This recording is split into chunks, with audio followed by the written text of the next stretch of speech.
I'm very sorry to tell you this, but a lot of today is really just learning vocabulary. Tomorrow, we're going to talk about how some of this vocabulary fits into the actual foreign policy situations that the United States is facing right now.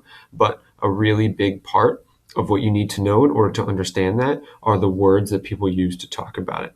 So today we're going to go through 10 different vocabulary words in addition to those 5 that you had on your do now for the past few days to make sure that we're really on top of that vocabulary before we dive in to the real issues.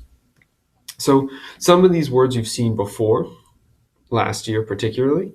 The first one we're going to start with is the word treaty. So please, on your paper where it says treaty, write down the definition: an agreement between countries.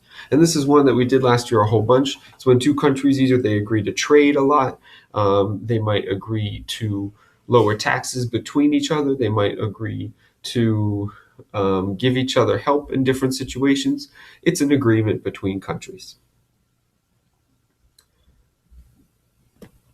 The second one is the word embargo. An embargo is put on, it's stopping trade between one country and another, and it's put on by one country to punish the other country. So remember, an embargo is to punish, and it means stopping trade completely.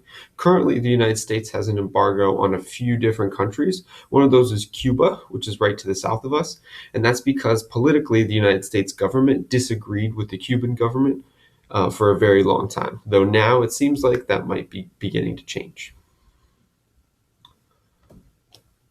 Next one is the word alliance. And an alliance is when you're friends with another country. And really what that means is you're willing to back each other up in cases of war. So, for example, we're going to see a big alliance that the United States is in. And when the United States was attacked in 2011, all of our friends, all of our allies came with us and attacked the people who attacked us. So now we're going to go into some newer words that you may or may not be familiar with. These are not ones that we talked about a lot last year. May have mentioned them, but not a lot. So focus a lot. Make sure that you know these by the end of today. The first one is the word embassy. And an embassy is the office of one country in another country. This is a picture of the United States Embassy in India. And you can see it's just a wall right there. There's a building behind the wall.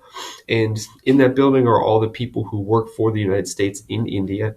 And so they're the diplomats. That's where the diplomacy comes about, because they work for the US and they can talk to the Indian government in India because we have a building there. One cool thing about embassies is that it's actually United States territory. So in order to go into an embassy, you have to have a passport. And if you may have seen some movies where people like commit a crime and then they run into the embassy for protection.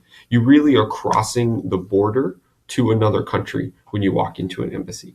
So if you do get in trouble in another country, go to the US Embassy and you'll be safe. Next one is the word ambassador.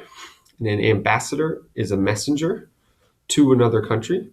He or she is the person who works at the embassy. They're in charge of the embassy, that office in another country. This guy is our ambassador to India. I don't even know his name, but you can look it up if you want. And the ambassador to India works at the embassy of the United States in India, this building right there. Next, we've got the word NATO, and NATO stands for North American Treaty Organization. Oh, that's wrong. North Atlantic Treaty Organization. You don't have to write that part down, though, because they're never going to test you on that. What they are going to test you on is what NATO is. And NATO is the most powerful military alliance in the world. The US is the most powerful country in the world, so we're generally the leaders of the NATO alliance, but there are lots and lots of different countries that are part of that. You can see by all the different flags that are here, all the different soldiers that are here, there are different countries together who back each other up in war. This picture actually was taken in Afghanistan. This guy right here is an Afghan soldier. That's an Afghan flag. And I'm pretty sure this guy is Swiss, though I'm not entirely sure. But so you've got all these different countries working with the United States in Afghanistan.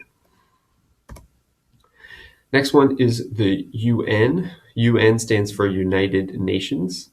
And the UN is basically a place where countries can talk to each other to solve problems. The UN building is in New York, but UN has meetings called summits all over the world. So different countries can talk to each other in different places. And so they can solve any problems that they might have. So I said this in a second ago, but meetings like the UN meetings are called summits. Summits are big meetings, happen with the UN and with NATO all the time, between countries. So like this one right here, this is a NATO summit in Chicago. You can see it's a summit right there in NATO. There's Obama. Obama was also at the climate summit for the UN in 2014. Here's a bigger picture of it. You can see that UN flag right there. It's got the world on it. These are all representatives of different countries at this meeting, this summit. Next word is the word sanctions. And sanctions are a way to punish a country by slowing down trade. So like in this case, it's kind of like an embargo, but a little bit less bad. So in Iran, the US has sanctions on Iran. And so American chicken producers are not allowed to send chicken to Iran. So because Americans couldn't send chicken all over there, chicken got really expensive in Iran because they didn't have very much. And so people got madder and madder because the price of chicken kept going up. We were punishing them by slowing down our trade with them just through chicken. The last word is the word isolationism. And just like in basketball or I don't know where else you hear it, but the ISO means alone, means single. So isolationism means that a country wants to work alone. No trade, no military, none of that. So here's a few advertisements for that. Rethinking America's role. The guy posted himself up within his own walls, keeping himself isolated. This one is from 1939. That's right before World War II. And people didn't want the United States to join the war. So you can see they were trying to keep people isolated. So that's it for today. If you are finished now, then follow the directions on your paper.